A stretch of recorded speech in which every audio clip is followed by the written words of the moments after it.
Et du fait qui s'est déjà authentifié chez toute personne sage, la nécessité d'une avoda, d'un service de Dieu qui soit tamim. Tamim, ça veut dire parfait, entier. Et l'obligation qu'elle soit pure et propre. Car sans cela, elle n'est pas du tout acceptée, du tout, par Hachem. Elle est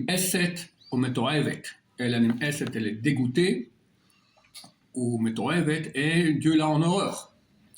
Car Dieu demande tous les cœurs, le cœur entier. Et il voit tous les penchants des pensées. Il comprend tous les penchants des pensées. Donc, on veut qu'on le serve comme il faut, quoi, bien, de façon parfaite si possible. Qu'est-ce qu'on répondra au jour du jugement?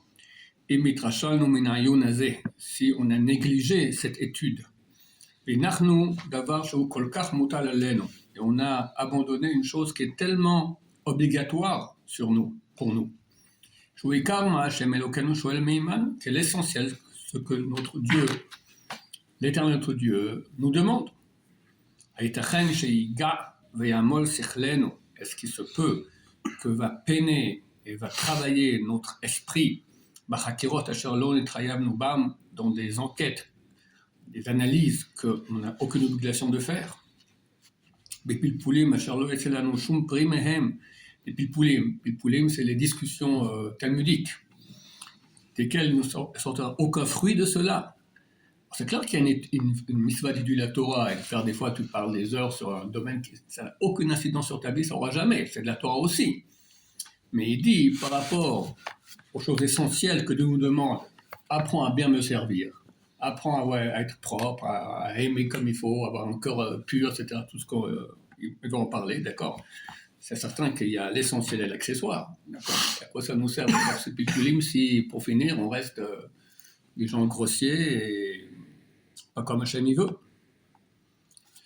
Bedinim asher enam shayachim lanu, des lois qui ne nous concernent pas. Il y a des milliers de lois en Torah qu'on étudie, d'accord, font pas étude de Torah, mais qui ne nous concernent pas. Tout ce qui concerne les lois de pureté et d'impureté d'il y a 2000 ans, les lois des sanctuaires, les lois des Kohanim, toutes sortes de lois qui ne nous concernent pas. C'est de la Torah, il faut l'étudier. Mais c'est clair que ça passe en deuxième place, après les choses essentielles dont le Rav parle ici. Et les choses que nous devons à notre Créateur d'une grande dette, on va le laisser à l'habitude, on va l'abandonner en tant que mitzvot anashim mulumada. Ça, c'est une notion qui apparaît dans la Bible, c'est-à-dire faire les choses par automatisme.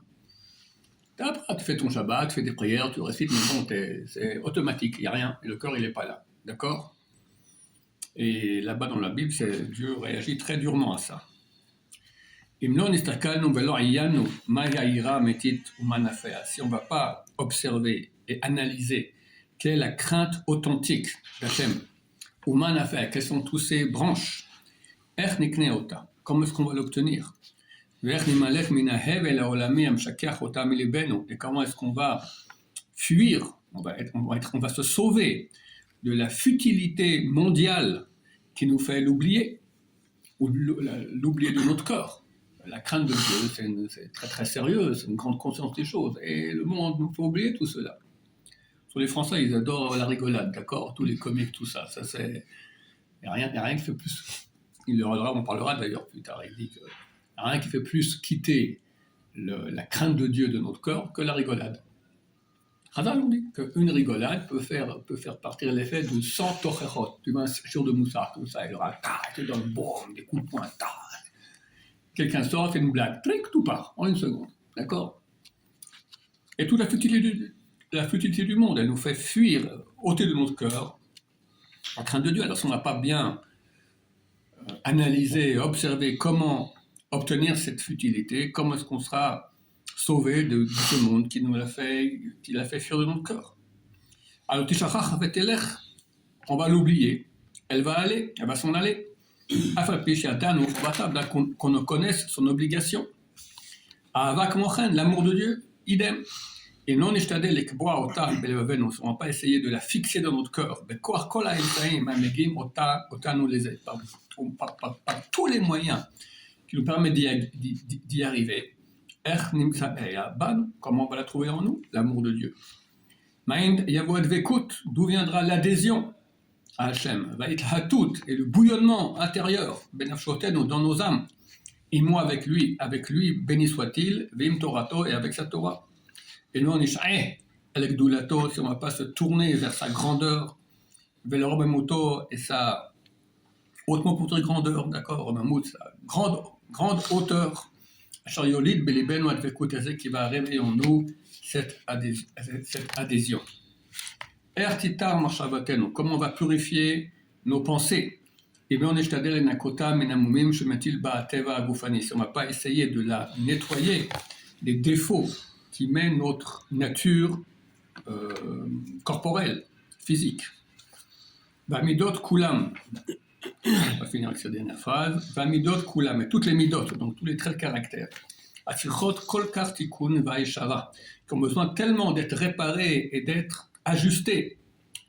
Yachar, le mot droit, d'accord, ajusté dans la droiture. Mi yashrem ou mi etaknem, qui va les ajuster et qui va les réparer. Imlon nasim lev alehem, on ne va pas faire attention à elles. Et on ne sera pas pointilleux d'un très grand pointilleux, je ne sais pas comment dire en français, d'accord, le substantif de pointilleux, avec beaucoup de précision. Alors, si on va analyser cette chose-là, yun ameti, une analyse authentique. On le trouvera de façon authentique. On fera du bien à nous-mêmes. On l'enseignera aussi aux autres, on leur fera du bien aussi ainsi. Extraordinaire ces paroles du Rav. En quelques mots, il t'explique tout comment, le pourquoi de l'essentiel de la vie. Baruch Adonai, Olam, Amen, Amen.